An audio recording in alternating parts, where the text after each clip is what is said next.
Bon, Bruno Roquet, bonsoir. L'écurie Bruno Roquet est quand même réputée au sein de la grande semaine de l'élevage avec bon nombre de résultats chaque saison. Si on fait une petite rétrospective sur d'abord cette finale des 7 ans qui vient de se courir, qu'est-ce qu'on peut en dire par rapport à la qualité des tracés de la piste, par rapport à la chasse qui s'est courue elle déjà mercredi? On savait qu'avec Jean-Paul Le Petit, qui est chef de piste sûrement le plus aguerri que l'on ait en France, que ça n'allait pas être une partie de plaisir. Et c'est vrai que la chasse était relativement facile. Il l'a gardé aux côtes, 135. Hier, c'était plus compliqué sur le petit parquet. Et aujourd'hui, la première manche était vraiment très très très sérieuse. On a vu aussi quand même, c'est un championnat des 7 ans, on a vu quand même beaucoup de fautes de pilotes qui ont été expliquées par des scores assez lourds. Mais c'est vrai que enfin, pour ce qui est de mon cheval, de Urioso de l'Homme, c'est un cheval qui a vraiment déjà une bonne carte de visite parce qu'il était deuxième de la finale des 6 ans avec son essai l'année dernière. Et donc c'est un cheval qui est vraiment aguerri et qui a répondu présent. On a préféré avoir une médaille d'or, mais on va se contenter des médailles d'argent. Très bien. Vous avez d'autres chevaux, vous n'êtes pas venu avec un seul 7 ans, vous êtes parti avec sûrement des 4, 5 et 6 ans. Demain, ça sera la finale des 6 ans. Comment vous voyez un peu le parcours qui va justement être décisif pour le classement général? Demain, on a 2 6 ans. On n'a pas de 5 ans, c'est la première année. On les a vendus avant.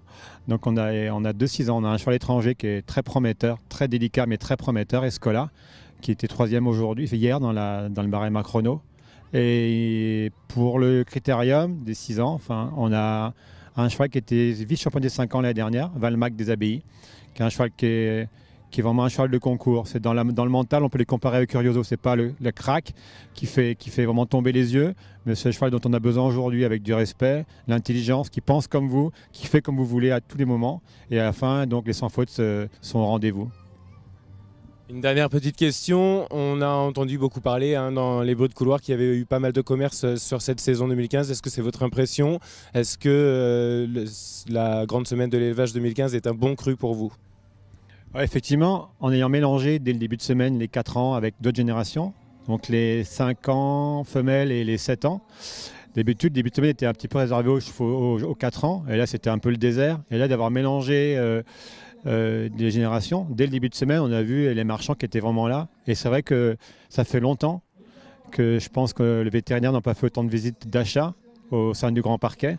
Et aussi beaucoup de courtiers, des marchands, des courtiers.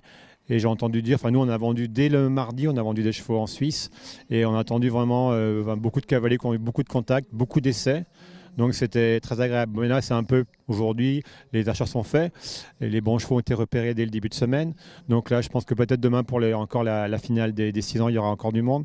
Mais bon je pense que le gros du commerce a été fait en observant les chevaux dès le premier jour ou le deuxième jour.